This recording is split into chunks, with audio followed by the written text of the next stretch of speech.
Dr. Mark Janzen serves as the director for the Center of Public History at the University of West Georgia and is a faculty member in their history department. With a career spanning over, Dr. Janzen brings a wealth of expertise to his current role.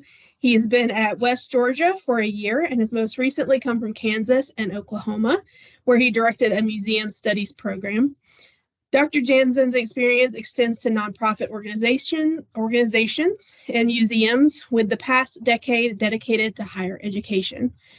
He holds a profound belief in the importance of oral histories as an invaluable tool for collecting information and crafting historical resources for public history initiatives.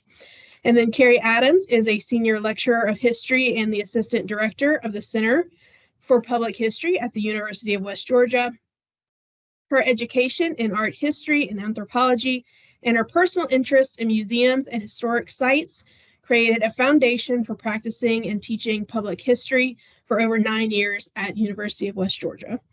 Her research interests focus on the cultural and social history of the American South, with an emphasis on state and local history. Ongoing academic interests and practices include digital history, oral history, interpretation and storytelling, material culture, and multidisciplinary projects. So please, everyone, help me in welcoming Dr. Mark Janzen and Keri Adams. Thank you very much. Mark Janzen, of course.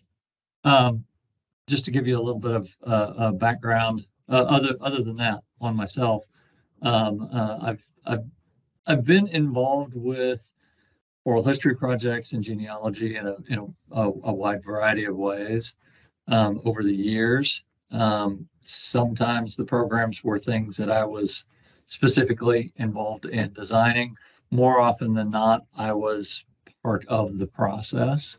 And so when this came up and I was thinking about how to engage, how to express some of these experiences and little pieces, I was trying to think of a way to make it, I don't want to say unique, but a little different. And so part of my idea, we title it Planning and Goals in Genealogical Oral History Programs.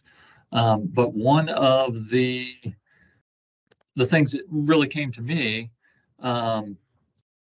in terms of my experience with genealogy programs and specifically oral histories was the mistakes that I've made and in some circumstances, mistakes that I've seen made. So I thought to myself, maybe it would be helpful and or useful to approach this from that perspective rather than trying to tell you exactly how you must do things, perhaps discussing, and I much prefer a conversation to a lecture, but a conversation about some of the things that we really should do or really shouldn't do. And so that's kind of the way I frame that, just so that you know when you see these next slides.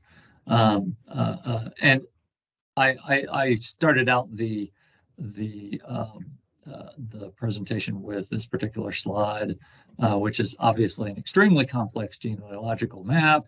But the idea here is that the end or the beginning.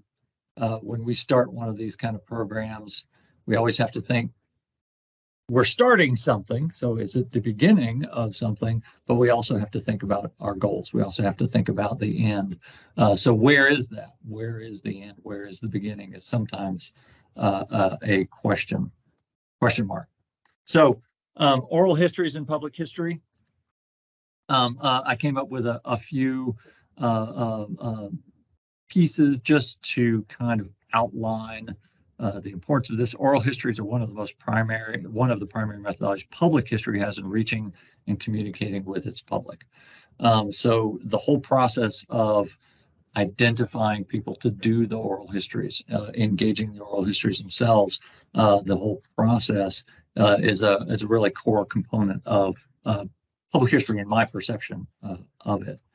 I'm also a traditional historian, so although I'm a public historian now, in my PhD track, I was trained in very traditional standard, if you will, history, which very often pushes against public history in general, but oral histories as a source.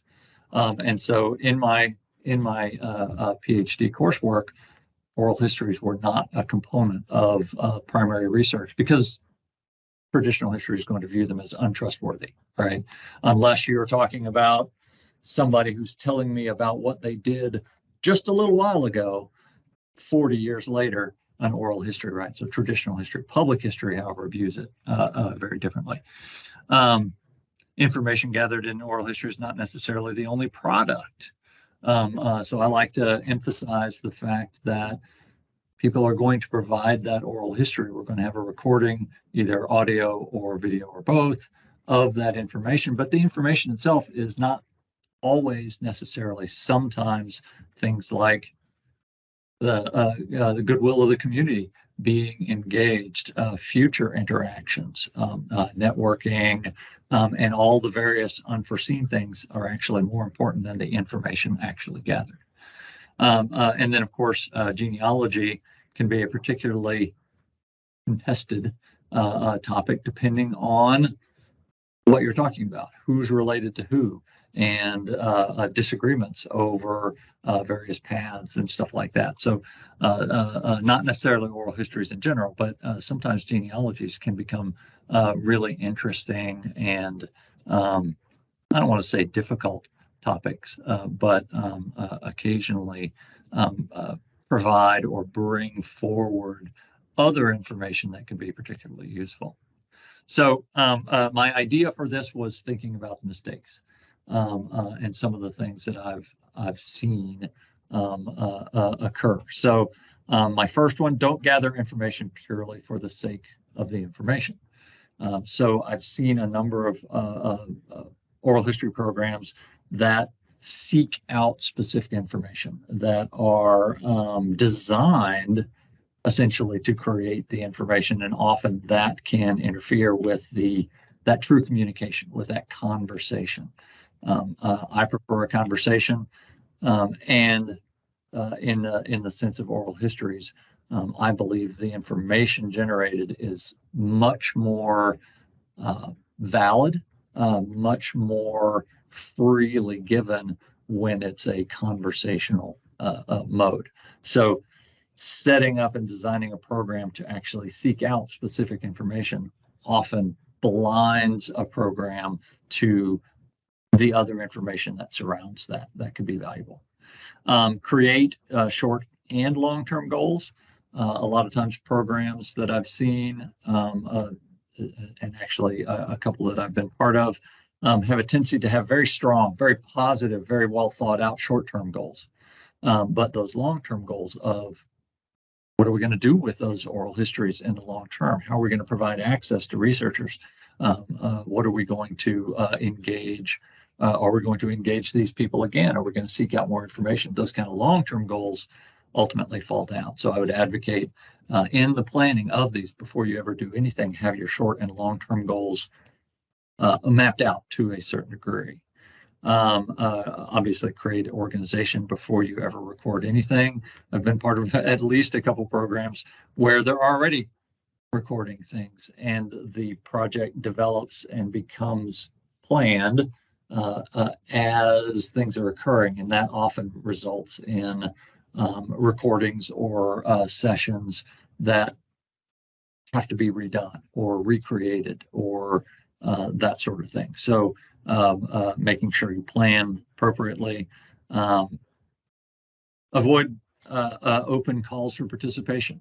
Hey, we're going to be doing an oral history program. Everybody come, right?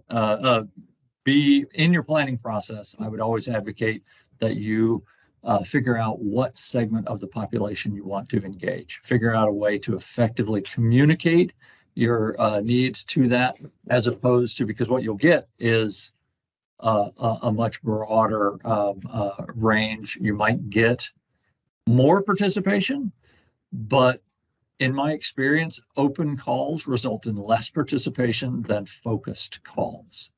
You'll get better participation if you focus your efforts than if you just say, hey, everybody in the community, come out and give us your oral histories. When is best for the participant? Who should be asked, right? All of those kinds of questions should be thought of ahead. And then consider what the participants are getting out of it. It's one of the things that I've run into a number of times, kind of on the back end after engaging some of these things, talking to the participants and figure out exactly why they chose to be participants is very often not because they thought, so you guys have all heard this, right? When you're talking to people and you talk about oral histories, they'll tell you in one way or another, nobody wants to hear my story, right? They don't think that their experience, that their background, that their knowledge could possibly be worthy of somebody else videoing it and recording it. Right? I just, I lived my life, I did my thing.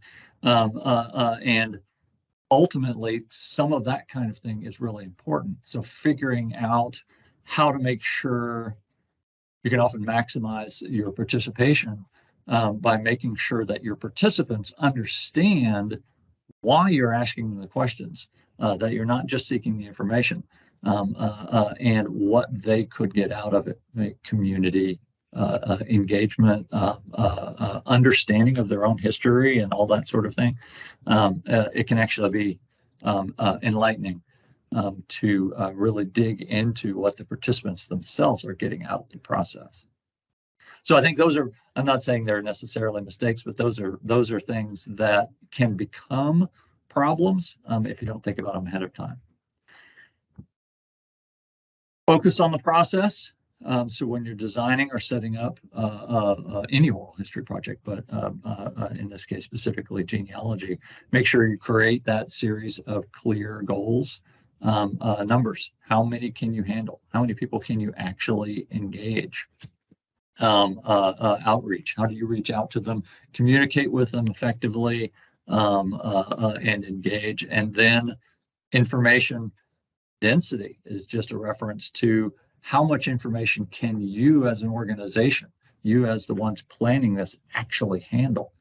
Are you going to, I mentioned this later, are you going to transcribe these? If you have 15 really super interesting individuals come and they give their oral histories of an hour each, that's 15 hours of video. Ultimately, that's a lot of volume. But some of the programs I've worked with have, 200, 300, 400 oral histories of an hour or more each. Transcribed, that's like a 10-foot stack of pieces of paper. And how do you then parse that into something that researchers in the future can actually manage, actually use? So that's information density. How do you actually manage that volume of information? Needs to be planned ahead of time. Develop a means of tracking and progress. What is success? What does success look like? 10 oral histories, 50. Is it about the information gleaned? Are you seeking particular kinds of information? All of that sort of thing. What indicates success beyond simply having some participants? Formalized structure that fits your goals. The structure needs to be accommodating to your ability to manage the data, all of that sort of thing, your time, as well as, of course, the participants. Incorporate the intentions and perspectives of the participants into the process. I run into fairly frequently is things like personal conflicts. They get embarrassed. They're afraid that there might be repercussions if they say certain things, right? That sort of thing. And so building into your structure, building into the nature of your questions, the way you prepare your participants beforehand. Don't just sit them down and say, okay, tell us your story, right? You give them some of that information to make them comfortable with actually speaking to you, that sort of thing, and undermine some of those potential problems. And then always keeping as part of your structure the post-interview. or potentially even re-interviews. After that initial interview, you're not done with that participant in your planning process. That needs to be acknowledged. I like making it a conversation. So participants who want to share their stories, but will take their cues from the organizers, right? Make it a conversation, make it enjoyable. If you're just asking the questions that are part of your queue, and then you move on like it's a the standard model for a job interview, where the employer has to ask each one of the interviewees exactly the same questions, right? And that sort of thing. Don't do that, right? You have to ask those questions. You have to ask your prompts. That's part of your structure, but make it a conversational tone so that they're comfortable speaking to you. Participants will provide the best information when they are comfortable and understand their role. And that's that, how is their information going to fit into the body of other information? In-depth information retrieval should be done through multiple sessions. So that's the information density issue. I was talking about this not terribly long ago, where there's a psychological limit to how much people can actually remember at any given time. So if you are sitting down and you have a oral history of 30 minutes and you're asking a few questions, people will remember things. But if you continue to talk to that same person about the same concept for an hour, or they will literally stop remembering that issue, right? And so what you need to do is break it into pieces.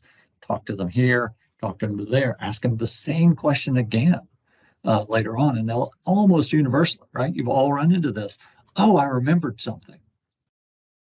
Because their brain continues to think about it even after their brain can no longer remember more information, right?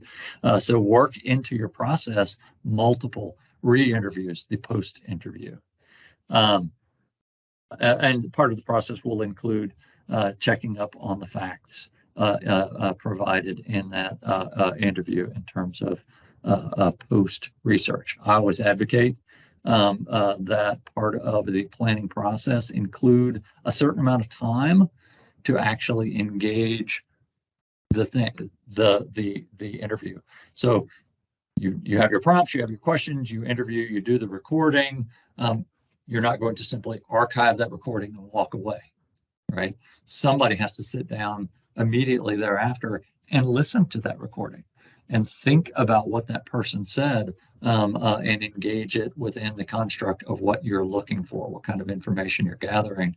And if there are things that need to be mentioned, you're going to put those on the list. That's what you're going to ask them the next time you ask them in. Or perhaps you have to do some research to figure out, ooh, they mentioned this. I don't know what that is. So that has to be worked into your process. I put this in here simply because I've run into this before, where we think what we're asking them is simple. Our questions, they're very focused. We have specific prompts. We have specific goals and desires.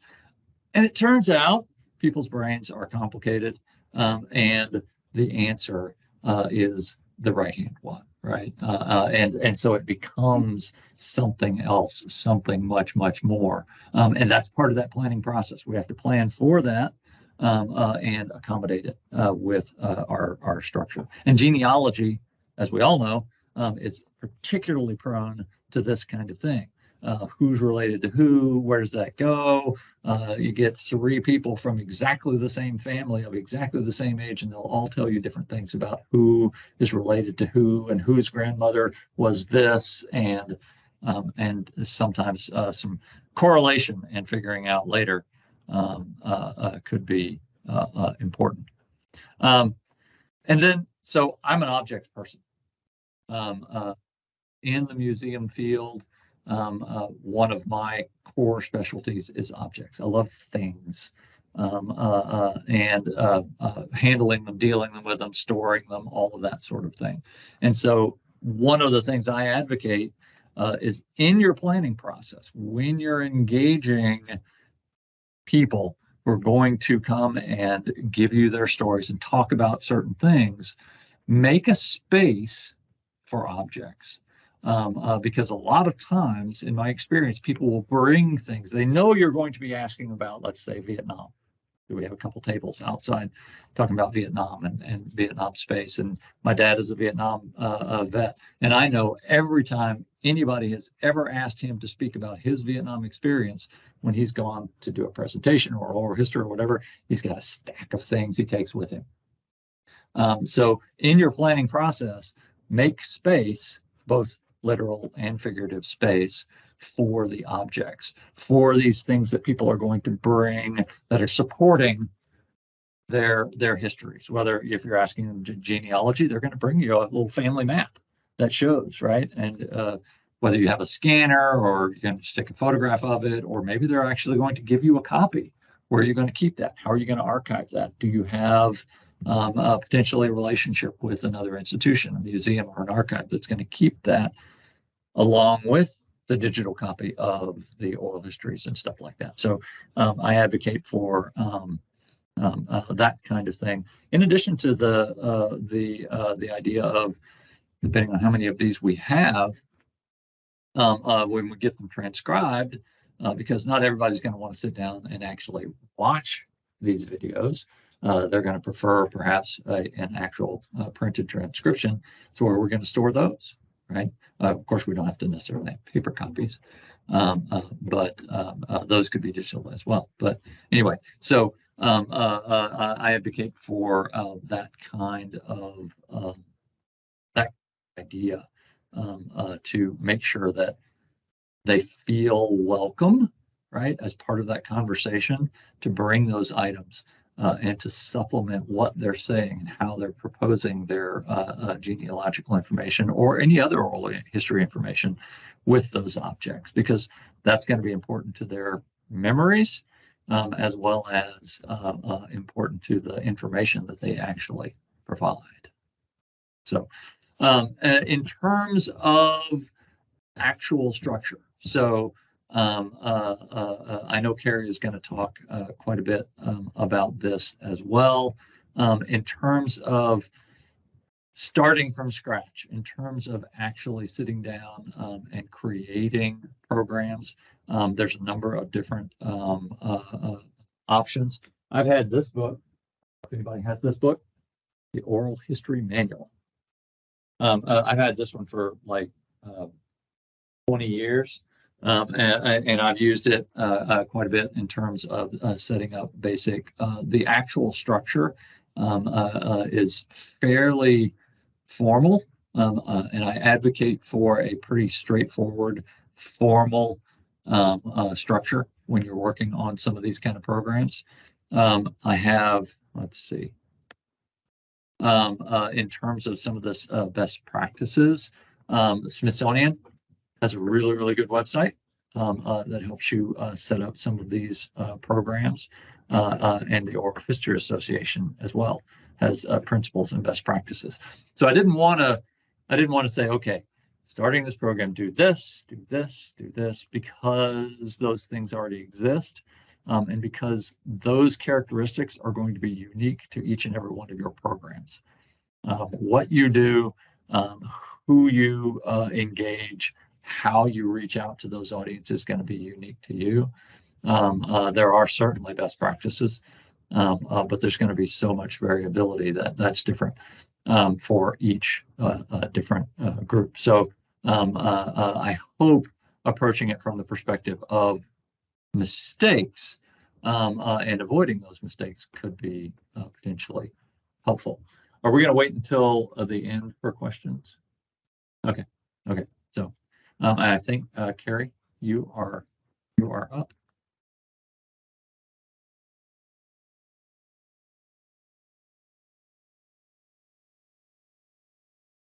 Hi everyone, I'm Keri Adams.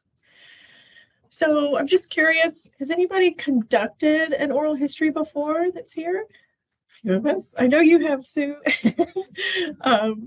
We've got Sue Verhoof here. I hope you don't mind if I plug you. Sue's a graduate from the West Georgia program, but she's also an oral historian and a oral history program manager at the Atlanta History Center's Keenan Research Center. So she's a wonderful resource. She's an exhibitor downstairs, so she's a great colleague out in the field. So if you have other questions, Sue's a good resource too. Anybody given an oral history before? No? Okay. And are you thinking about doing this maybe as a consultant, anybody, or for your own family history? Okay. Well, thanks for sharing. I don't think I've ever given an oral history before, but I have done it professionally, and then I have some connections to oral history before. So I've got a picture here. This is my dad's side of the family. My dad's right here, and then my grandfather. Let me sneak over here and point him out. Two veterans. And he, I guess, later in his life, he was part of a veterans oral history program in the West Georgia area, Carroll County, Tripp County, I believe. And so he gave an oral history to someone that wrote a book, a 2-volume book about those World War II heroes. And so I didn't find out until after. I didn't know that he did it, and probably just thought it was neat. My grandfather was in a book, but I didn't understand how that author collected that information and how it was used. And there's a little biography of him and other veterans in that book. And I didn't find out until after I had been working at the University of West Georgia that collection of oral histories is at Special Collections at West Georgia. So that's pretty neat to work every day so close to my grandfather's oral history. And my dad is an avid genealogist. So any work that I might want to do on my own family, he's probably already done. And he's never done formal oral histories with family members that he's talked to. They've been more informal conversations or taking notes, going to cemeteries and archives a lot. But as doing this as a professional and having some experience in this, I can see how oral histories can help be a lead for something that you don't have answers to, or they can open up something that you didn't know before. And so I did my first oral histories. I've got a picture of the Monastery of the Holy Spirit. Has anybody been there before? So I did my master's thesis and thesis project about the Monastery of the Holy Spirit, and I had the honor of interviewing 3 monks. One was one of the founders that founded the monastery in the 40s during World War II, and 2 others were World War II veterans who helped literally build the monastery. And one of them is still living today. They've got an article about him of the Arabia Mountain National Heritage Area about his time working, I guess, as much as they could in the civil rights movement. So if you're interested in that, a little plug for that. So I used that oral history to inform my work about, or my thesis of why was there a monastery, Roman Catholic monastery in the middle of central Georgia. And I used the same information to help write a draft nomination for the Georgia State Register of Historic Places. So a lot of times research that we do, like oral histories, can serve more than one purpose. Some of the other work that I've done professionally, almost all of the work we do at the Center for Public History, whether we're working with consultants or it's student projects, we have some kind of public output, and that includes oral histories. We have hundreds and hundreds of oral histories in the Center for Public History that have been conducted over the last 25 years. And so we've relied on oral histories from the early 2000s, or we'll start a small new oral history program, if there's a lack of information and we know living oral history narrators that might be out there. On the left here are some signs we did in Bremen, Georgia about the apparel industry there. So we used both older oral histories and conducted new oral histories. And we were able to put some of those quotes on our signs and then use them and wrap that into the historical interpretation that we did. And we've also done oral histories, lots of different smaller projects over the years about university history. So this is a picture of some of our former graduate students presenting their work at the National Council on Public History. And the way that we treat oral histories is that we're creating a new primary source. And so to make it a usable primary source, we have to take certain steps in order to kind of package it in that way. And that includes supporting documentation. It could be your consent and deed of oral history form. Mark printed out some copies if y'all want to take some and look at what they are, where you're not only someone's gifting it to you, but you also have the consent to have it and to use it. And so that kind of helps create that primary source. There might be other things that come with it, you know, as Mark was talking about, maybe somebody brings objects or images or papers that become a part of that source or supplementary to that source too. So making sure that you're documenting all of that and keeping it together, you're creating your own collection in a way. And so I'm going to drill down into a little bit more of the finer details about what Mark has already referenced. Before I do, I've got a picture of one of our undergraduate students. We did a small COVID pandemic project that included a small collection, 3 oral histories that one of our psychology students collected. And then Michaela Ross here presented, she handled the archival side. And so when she presented at our undergraduate research conference, it was about how to navigate this when it was still we're collecting crisis and trauma information and how you dealt with that as taking those oral histories and collecting those things. She did a great job.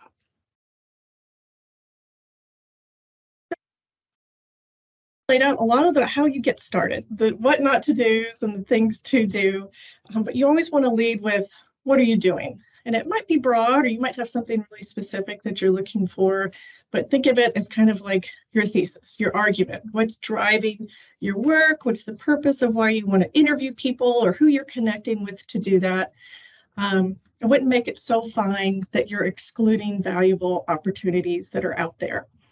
And then whether or not you're working with somebody that you know closely, you might interview somebody that's directly related to you, someone that's more broadly related, or you're working as a consultant, you still have to build and or maintain that relationship. And the relationship could be, at the very least, is open and honest communication about what your intent is, what is the role that oral history narrator will play, and how are you going to use and keep that information. So that is at the very least of that relationship, that you're open and forthcoming with everything that you're doing and how you intend to use that information. And also being forthcoming about what the process is, because how you enter, you know, that you're going to bring a consent form. Let's bring it on them the day that they're there. Prepare a questionnaire. Let them know what you're going to ask them before, not on the spot. Those sorts of things, so that you there's no surprises for anyone, and it's just best practices to be open in that way. And also, you definitely want to choose how you're going to do this. I would say don't let not having, you know, really fancy or your ideal sort of equipment hold you back from doing oral histories. You know, if you've got an opportunity to interview someone, and this is the only chance, you know, break out that phone and record them. And if this is something that you see potential for in the future, you might invest in something of a little bit better quality that's just for recording these things. You can do it on your cell phone or any sort of mobile device. You might have a small and expensive mini microphone that you attach to your phone, or you can do digital recorders with or without video. This is Jarrett Kraft, who recently graduated. He did a project for us where he was digitizing, creating a digital archive for a textile family in Rome, and he also did oral histories to help supplement and contextualize what that collection was. So these are the digital recorders we use in the Center for Public History. The one on the right can run about $250. You can get them on Amazon. We're state contracts, so we have to get them through a certain supplier. So the prices that I listed, you might be able to find them a little less expensive somewhere else, like Amazon or a store. But we like the Zoom handy recorders. The one on the right, you can attach lavalier mics. You can use it as the microphone or an extra microphone attached to a video recorder. So it's pretty versatile. You can have 2 microphones at once. So if you do happen to interview 2 people at one time, sometimes you get couples or a mother and a daughter or something like that. That's a great microphone. You can adjust a lot of things on there. And that's the one on the left, I'm sorry. The one on the right, the smaller one, the Zoom H1N. This is great too. They have great quality. It's very lightweight. It's fairly inexpensive. I'm sure you can find ones that are less inexpensive than this too. But you do need to have SD cards or mini SD cards. So just make sure whatever you purchase that you're reading all those finer details and you understand that you need a certain type of SD card, you need a power cord, you need batteries, so you don't have any surprises at the last minute. And speaking of objects, I would encourage your oral history participants, your narrators, to bring stuff, and don't let them hold back, even if they have something that doesn't exactly go with maybe what you're interviewing them about. If they've got documents, photographs, this might be your one chance to get them, or they found them and maybe they storm away and they never find them again, like I do sometimes. But come prepared if you can, even if it's just taking a photograph with your phone, some way to help keep that information, or maybe you just take a photograph and use it for your own research.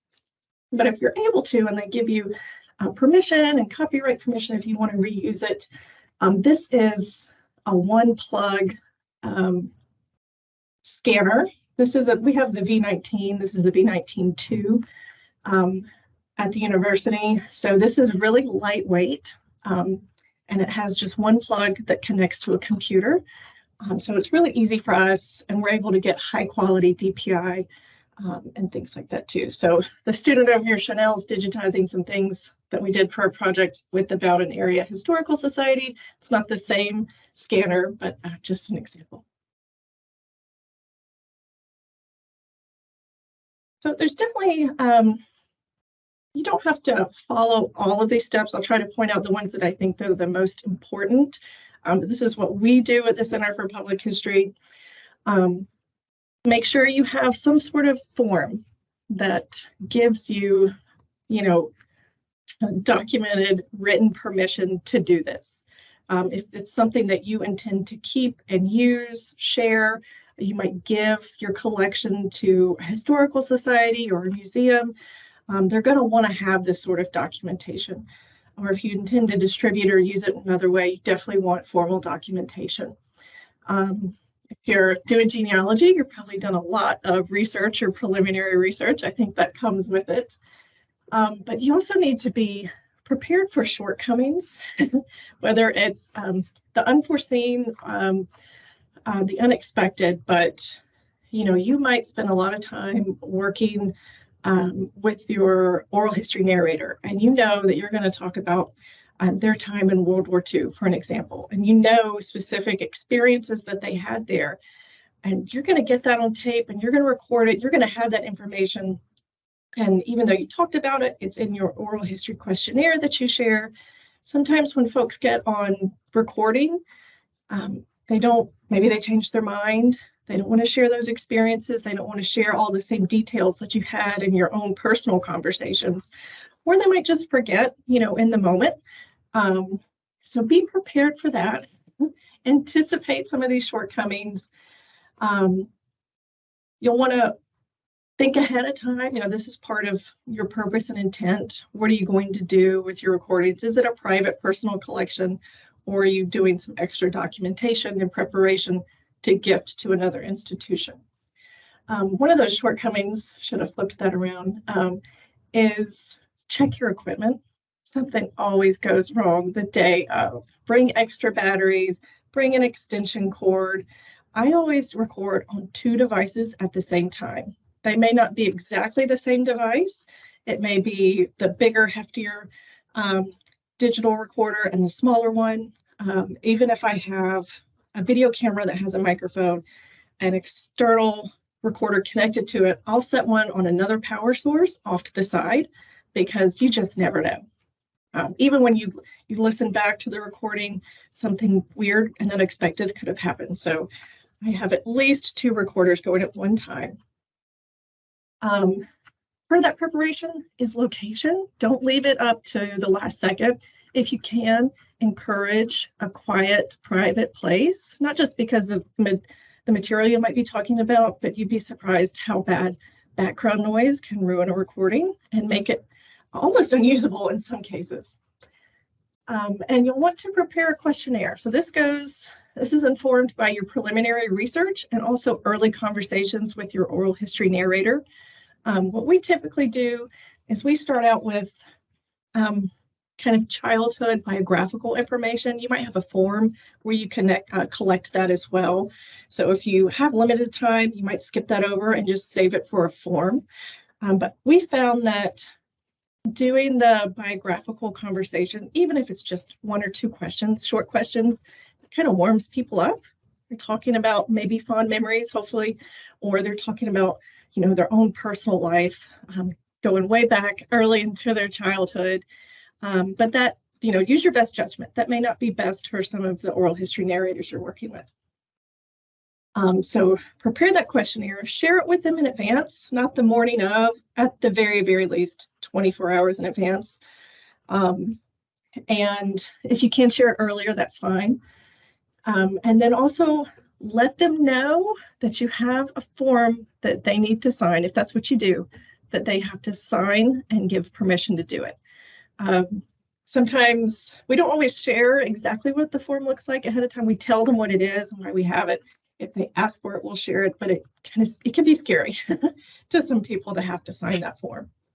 It's important for them to understand that if they sign these forms, you're not taking ownership of their part of their life story. It's just permission for you to record and to use it. And this is one of our graduate research assistants from a few years ago. We did more of an informal conversation with Leon Shiver on the right, but he took us through his house and his personal collection about growing up in a mill village outside of Rome, Georgia.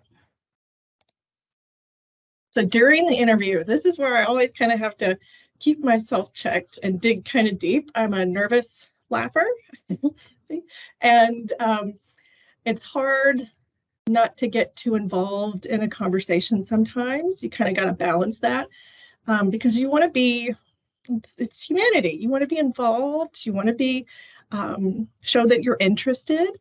But if there's a line that you can cross where it might change what the interviewee, the oral history narrator might say.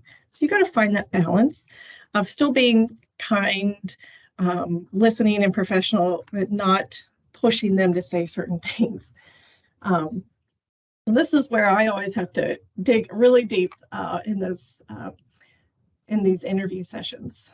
One thing, if you walk away with anything, it is make sure that you press record, and not that you just pressed it, that you see that it's recording.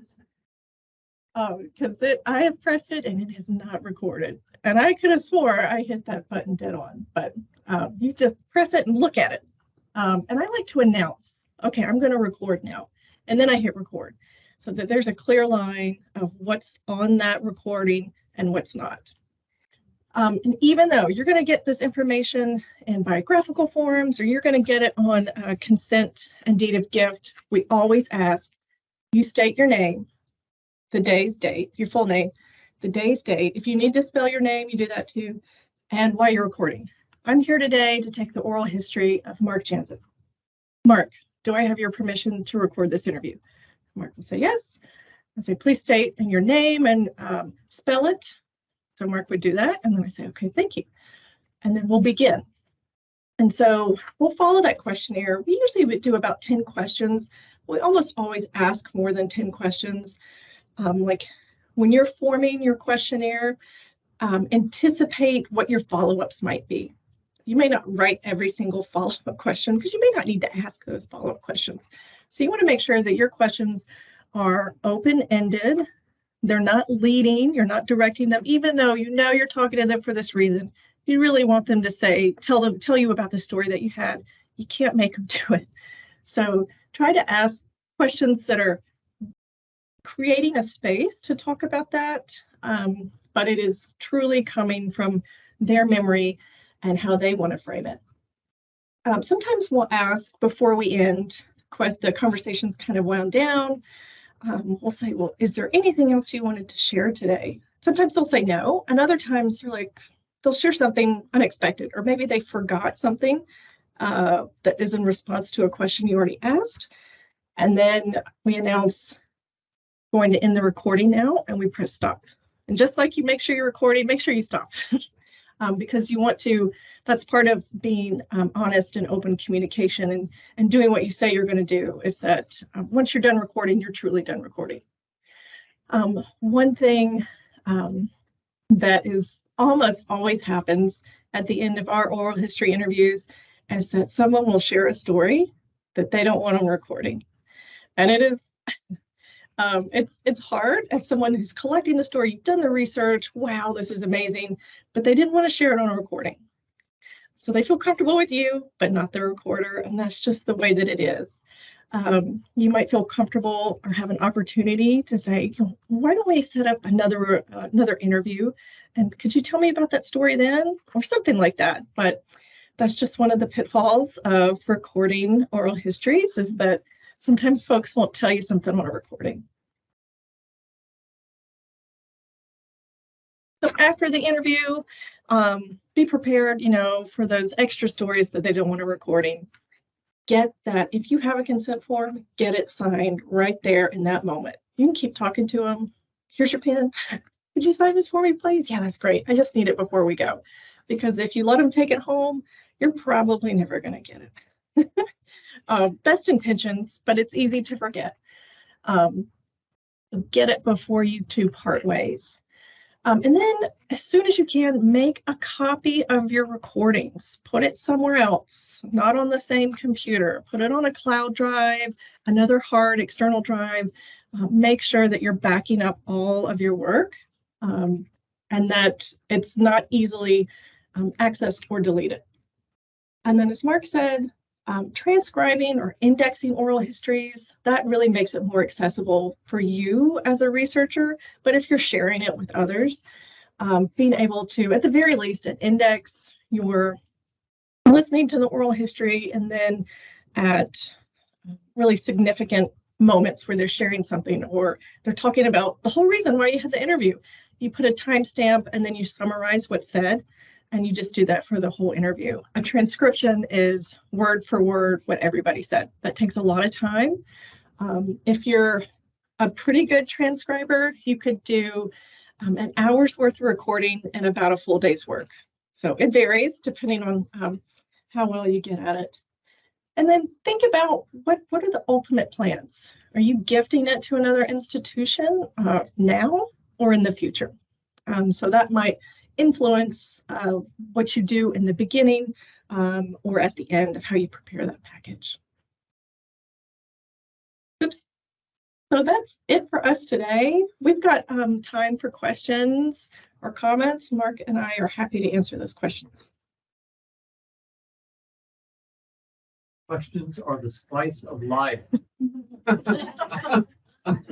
This one's a little off, but I recorded, not properly, as you had laid out, but I recorded my great-grandparents in 1976, telling me all about the family history stuff. I mean, it was like an hour and a half on a terrible cassette recorder, and I didn't, we were already talking when I hit the button to start, and they continued to talk when the tape ran out, so there's no beginning and no end.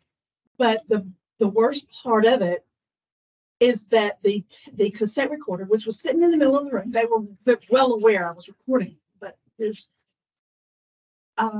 has all this noise from the motor of the machine, the whole time. Yeah.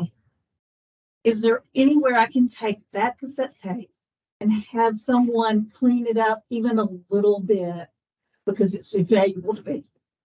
I'm sure there are. I don't know of any companies off the top of my head. Yeah. Stu does? There are definitely. There are definitely professional audio Yeah. people who could do that. Okay, I would love to try. My new best friends are preserved sound. Yes. I will tell you, it's probably my fault because I've referred so many people to over the years. We maybe only have one audio cassette. There is $150 minimum, but I can't even begin to tell you the personal projects. We use them for the History Center anyway, but the personal, I had old VHS tape and my brother put it in the machine with 30 years of family movies for 2 hours. He stuck an audio cassette player on the table and it had my mother narrate it. So I have silent film, 2 hours worth of silent film with my mother narrating, saying this is where we were, blah, blah, blah. They digitized both of those things and then narrated my gift at the family reunion and made everyone cry.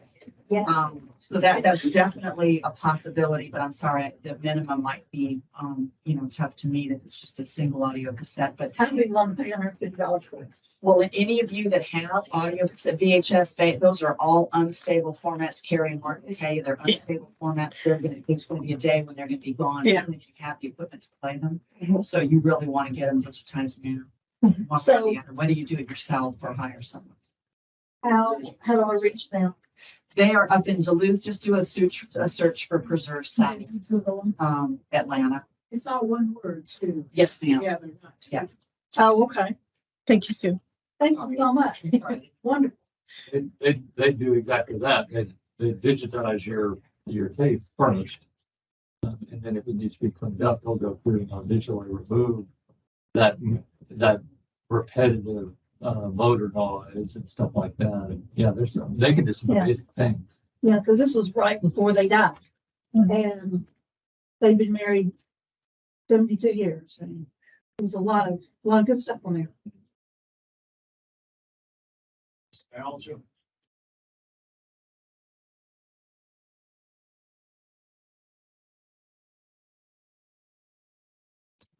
Ouch, that's not.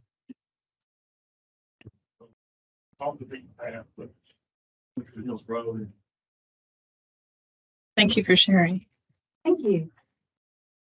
And we had a question. Yes, ma'am.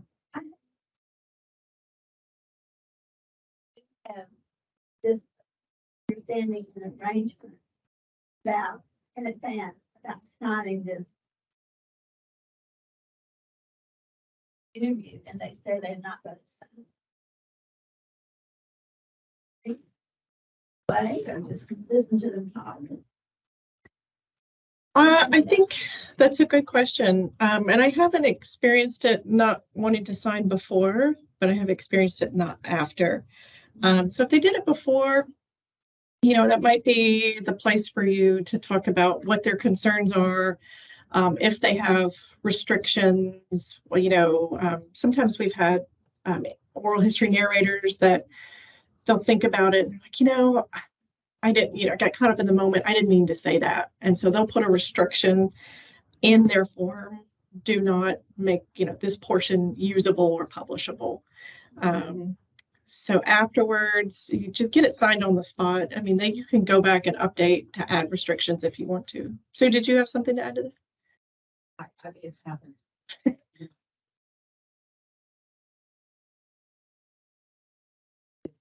paramount. Mhm. I don't care what they sign. I've had people come back to me afterward and say, and I don't care what you signed.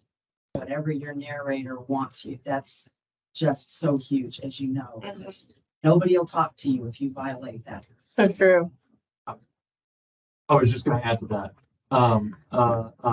In a circumstance like that, I would talk to them anyway, because it's a relationship. It's that communication. So do your interview anyway. You're just not recording it because you want them to feel part of that organ, that thing, and they might come back later and do it again anyway, right? You don't want to say, oh, well, we can't do your thing and send them away because you're never going to hear from them again and you've lost that history. Do you have or are you aware of any sites that have examples of permission forms? Yeah. get you in less trouble than Yeah. garbage. Yeah, sometimes you can find institutions, or I think you could probably find samples on the Oral History Association's website, or even, if you find like a book, they might have examples in there. And a lot of times there's a lot of variation. Ours might be a little different in the Land History Centers because we have to have certain institutional things, or the lawyers get involved. It has to be a certain way. Just making sure that you've got, at the very least, their name, the date that it was done, and that not only are they consenting to giving to doing this oral history, but they're gifting it to you, that recording. Yeah. And the use. The Smithsonian website. Yeah, the Smithsonian website. You're welcome to use ours as a sample. If anybody wants it, I can send it to you in Word form. Okay, the library, the book. Yes. As long as you're formal about it, as long as you make it clear what the purpose of it is, that's sufficient, really. Sue wanted to add I something. was just going to add to that, Oral History and the Law. It's a nice little book from Menschwander. Say his name correctly, but it's got a full appendix, and that's what great. they want you to do, is steal it. Find something that you would want to borrow. Thank you. I have a question for both of you. What you had said, it's really important to make your interviewees feel very comfortable. And what ways do you make them feel comfortable? What have you done? The first is that I'm usually aware of is the actual environment, right? So a room that's not too cold, it's not too hot. It's not a giant room like this where we're sitting down here at the end and there's a big empty space. Almost like a living room kind of thing. Literally want them to be physically comfortable, not just psychologically comfortable. Spend some time in that space. So they come in, they know why they're there, they sign the form, but you just chat about things for a while and be comfortable in the space, talking to the individual person. Because to be quite honest, most of us prefer talking to another person. When we're talking to a group, we change what we say. We change how we approach a group versus an individual.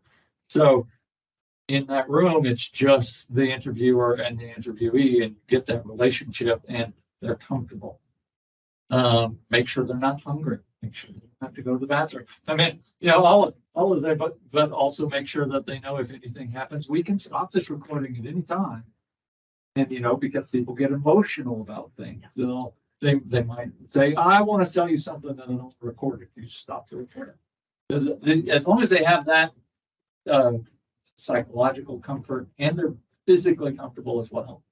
I've seen interviews that were done in places that literally made the interviewee uncomfortable. And it's clear in their responses that they're trying to get through their answers quickly. And that's not what you want, right? You want them to expound. When people are comfortable talking, and then, just like your friends, they'll tell you so much more, and they'll remember more. It's weird how people's brains work, but Sometimes you go to that. yeah, oh yes, absolutely. You can do it in their home. That's an accommodation thing, particularly. Sometimes the formality of it requires that they come to you. Yeah, as long as you set it up so that there's that. But yeah, do it in someone's home would be a perfect way to make sure that they're comfortable, at least physically. And then you still have to go through the process of making sure that they're psychologically comfortable. So they know your goals, they know the purpose, they know all of that. Just to let you know, Yes. there is a photograph on the wall from the monastery. And the Holy Spirit doesn't have it from that. So it's all so you get, I'll have to go look. Yes. Thank you. Follow the questionnaire. Mm-hmm.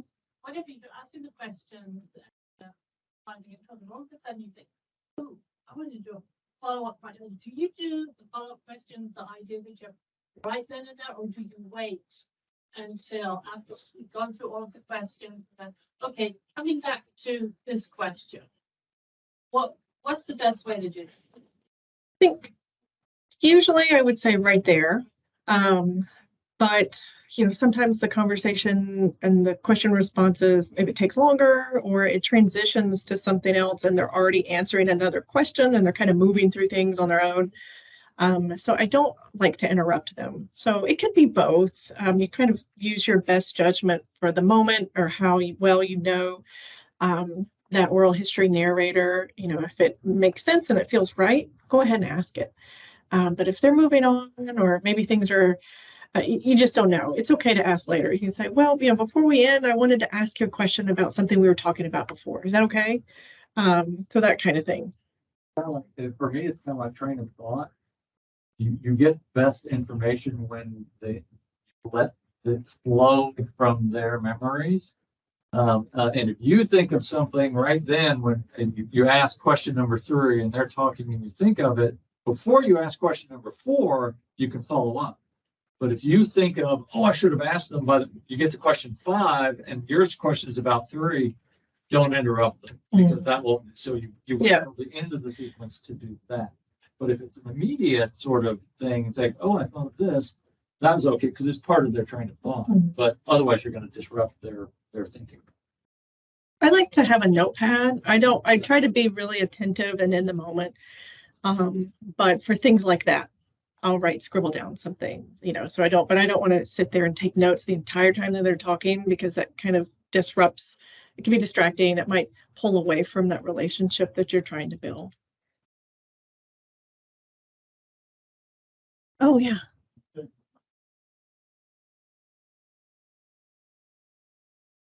Mm-hmm. Yeah. Yeah, we've done that before for projects that we've done with the National Park Service. Just somebody lived on the other side of the country. So we will either hard copy mail them the consent form and a return stamped letter. Like, it's really easy. Hopefully they just sign it and pop it in that envelope that you already said. Or if they use email well, that's another way to do it. You still want to make sure that it's either one of those fancy digital signer things that they're doing, or they print it and, you know, maybe you still send them an envelope, but you can do that. So yeah, we've done that before. It's not ideal. Sometimes you get, it's not the best recording quality if you have the recorder sitting next to the phone. If you have a nice phone, like a landline phone or a mobile device, it's easier to get a quality recording that way, rather than just sticking a recorder next to a speakerphone. You got to watch out for every state has different consent. Yeah.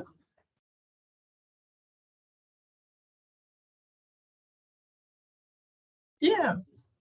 You can still do, I mean, we use, you know, we could, doing scholarly work or academic work, we still cite phone conversations or email correspondences in our work too. So it can be done. You still want to make sure that whatever you're using, or depending on how you use it, you know, it may not need to be that formal, but yeah, it's still usable. That's it. Well, thank y'all, Georgia Archives, for having us, and everybody for participating in our session and asking great questions, and for Sue for lending her professional expertise. Thank you so much.